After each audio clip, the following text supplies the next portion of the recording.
नमस्कार मित्रों, मैं रचना शर्मा आप सभी का अपनी YouTube चैनल संस्कृत रचना पर स्वागत करती हूँ। यदि वीडियो पसंद आए तो मेरे चैनल संस्कृत रचना को लाइक, शेयर एवं सब्सक्राइब करें।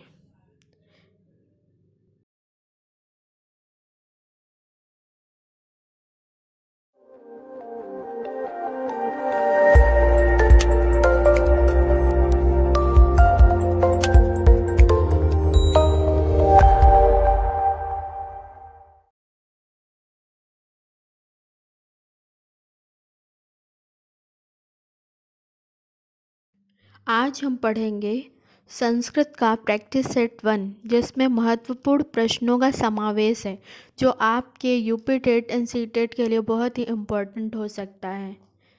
तो चलिए देखते हैं। नवषष्ठी शब्द संख्या बोधक है, अर्थात नवषष्ठी शब्द किसे कहते हैं? तो 69 को कहते हैं। कैसे? षष्ठी मतलब 60 और 9, 60 और 9 को जोड़ेंगे तो 69 होगा। तो इस तरह ऐसे संख्या निकाल सकते हैं, आप बना भी सकते हैं। नेक्स्ट क्वेश्चन है, शिशुपाल वधम का लेखक कौन है? तो शिशुपाल वधम का लेखक कौन है? अ कालिदास, ब भारवी, स माघ या द दंडी। तो शिशुपाल वधम सबसे पहले तो जानते हैं क्या है। ये एक महाकाव्य है जो जिसके रचयिता माघ हैं। शिशुपाल वधम बहुत ही इम्पोर्टेंट है। नेक्स्ट है, विक्रमोर्वशीयम क्या है? तो विक्रमोर्वशीयम क्या है? अ नाटक, ब त्रोटक, स आख्यायिका या द महाकाव्य। तो विक्रमोर्वशीयम नाटक है जो कि किसकी है? कालिदास की है। कालिदास के और भी नाटक हैं, अभिज्ञान शाकुंतलम इत्यादि। नेक्स्ट क्वेश्चन है, हरिहरव में समास है। तो हरिहरव में कौन सा समास है? अ तत्पुरुष, ब द्वंद्व, स बहुव्रीहि या द अव्ययी भाव। तो हरिहरव में समास है द्वंद्व। कैसे? इसका विग्रह करेंगे हरीश्च हरश्च। ठीक है, इसका विग्रह होगा हरीश्च हरश्च अर्थात हरिहरव। तो इसमें कौन सा समास है? द्वंद्व समास है। चौ अर्थ है दंडा, इस तरह इसका सूत्र है। नेक्स्ट क्वेश्चन है, पद लालित्य के लिए प्रसिद्ध हैं। तो पद लालित्य के लिए कौन सा प्रसिद्ध है? पहला भारवी, दूसरा कालिदास, तीसरा वाणभट्ट, चौथा है दंडी। तो पद लालित्य के लिए दंडी प्रसिद्ध हैं। कैसे? एक श्लोक है, उपमा कालिदासस्य भारव्यार्थ गौरवम दंडिना पडलालित्यम माघे संति त्रयो गुणा। नेक्स्ट है, अव्यय शब्द हैं। अव्यय शब्द क्या होते हैं? अव्यय शब्द इनका रूप नहीं चलता है। ठीक है, इसका ऑप्शन है पहला सर्वदा, दूसरा राम, तीसरा त्वम, चौथा सा। तो इसका आंसर होगा सर्वदा, क्योंकि राम का भी रूप चलता है, सा का भी रूप चलता है और त्वम का भी।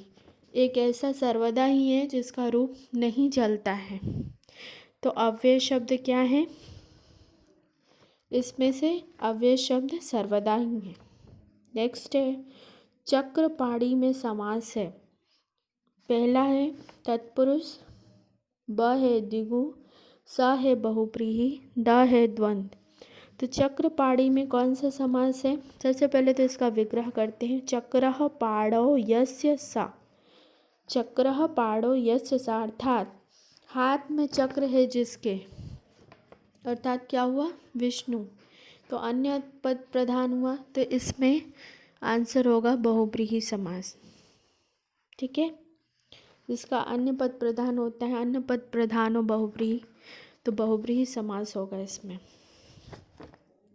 इसी प्रकार और भी समास पूछ सकता है, इसलिए सूत्र सही समास पता होना चाहिए। नेक्स्ट है, किरातार्जुनीयम में सर्ग हैं। तो किरातार्जुनीयम में कितने सर्ग हैं? पहला है 17, दूसरा है 18, तीसरा है 19, चौथा है 20।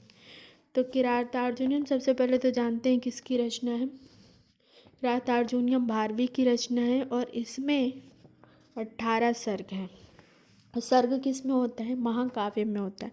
तो आपको कुछ भी पूछ सकता है कि किसकी रचना है या क्या है, महाकाव्य, नाटक, जो भी। नेक्स्ट है छात्रा उपविशति है। तो छात्रा उपविशति क्या है? कर्तृवाच, कर्मवाच, भाववाच या कोई नहीं। आप जानते होंगे कि वाच्य 3 होते हैं, कर्तृवाच, कर्मवाच, भाववाच। तो तीनों में से कोई एक वाच्य तो होगा ही होगा। तो ये है कर्तृवाच। कर्तृवाच क्या होता है? जिसमें कर्ता प्रधान होता है उसे कर्तृवाच कहते हैं। जिसमें कर्म प्रधान होता है उसे कर्मवाच कहते हैं। और जिसमें भाव प्रधान यानी क्रिया प्रधान होती है उसमें उसको भाववाच्य कहते हैं। नेक्स्ट है विषम बाढ़ लीला किसकी रचना है? पहला दंडी, दूसरा भामा, तीसरा आनंदवर्धन, चौथा है रुद्रट। तो विषम बाढ़ लीला किसकी रचना है? आनंदवर्धन की। इसी प्रकार आपको कोई भी ऐसे रचना का नाम दे देगा और उसके रचनाकार का नाम बताना होगा। इसके लिए पूरा अध्ययन करना पड़ेगा लेखकों के विषय में, उनकी रचनाओं के विषय में। तो नेक्स्ट वीडियो में प्रैक्टिस 2 लाऊंगी। तो अगर मेरी वीडियो अच्छी लगे तो मेरे चैनल को लाइक, शेयर एवं सब्सक्राइब करें। धन्यवाद।